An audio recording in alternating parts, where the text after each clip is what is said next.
periodically confirm that your non-federal match plan reflects the way your program is operating.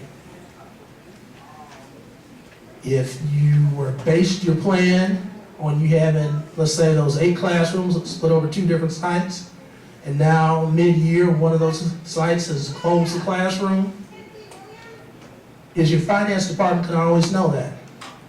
Not necessarily right away. Is that going to impact your match? It's a good possibility that it will.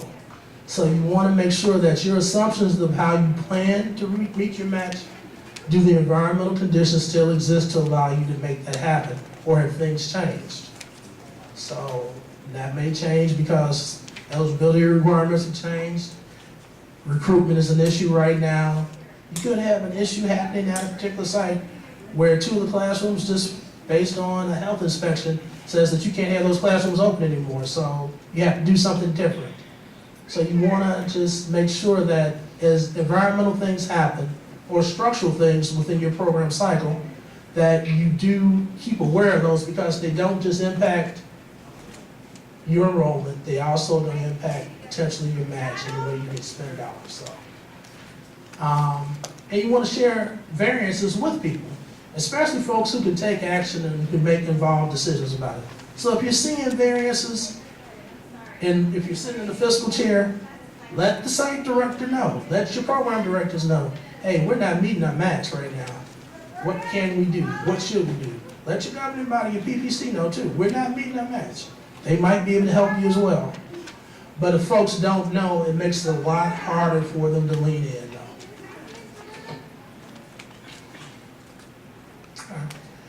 Before we get to this, any questions right now? I know it's non-federal match. This is the non-federal match highway. We're nearing the end, but any questions? I don't want you to go away if you do have questions. Okay. Question? How do you specifically, I may have missed this in that step, how do you specifically calculate the amount of PFA you can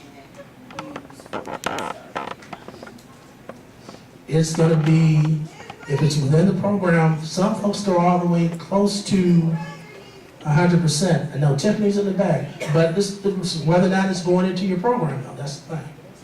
If it's in your program, it's matching with you having your program plan for those hours that you're serving, then yeah, you're using it as a match. But it needs to be within your program. So now, So it's where you, overlapping time? yeah, if it's within that program, then it's benefiting the Head Start program. Now, if you got a separate PFA classroom someplace else, and a different Head Start classroom, and you want to claim that PFA for that teacher's time, but they're not with those Head Start kids, you can't do that. Right. So this most likely will be applicable with your collaboration programs.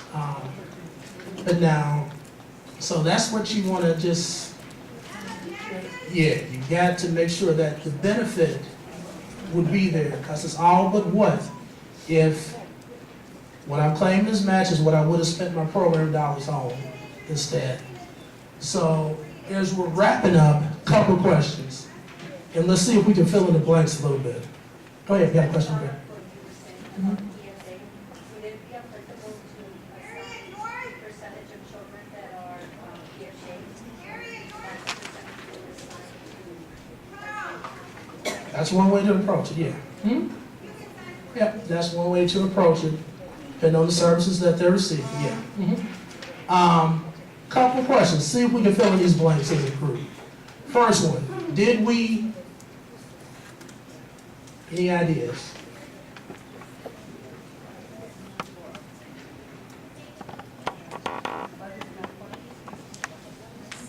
Talking about match now.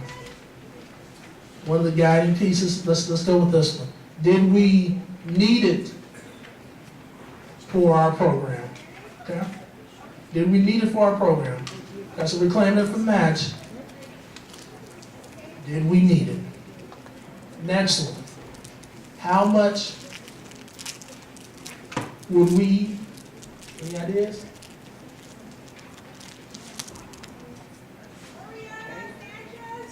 I thought I heard somebody say.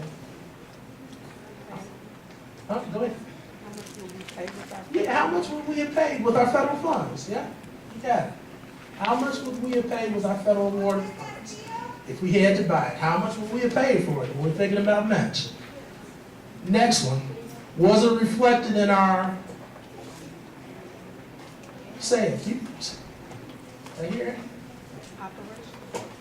Close to annual, but when you got the permission in our approved budget, was it reflected in our approved budget, okay?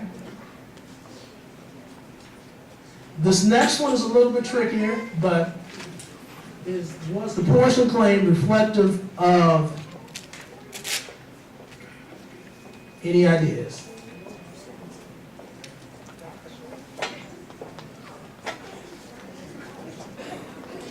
Any ideas at all? Okay. The benefits our program received. So, talking about matching and what we claim for it, because sometimes we don't claim 100% of the cost of something, right? We claim the reflected how much it benefited our program. And the last one is a little bit cut off down there, but do we have documentation? Yep, do we have documentation of what we're claiming?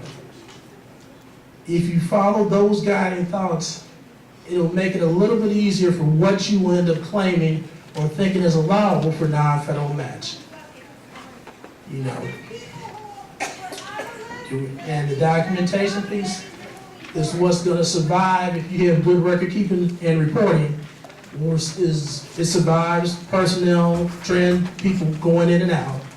Documentation, if you keep good records, will live on, even if folks transition on to other roles. So keep that in mind.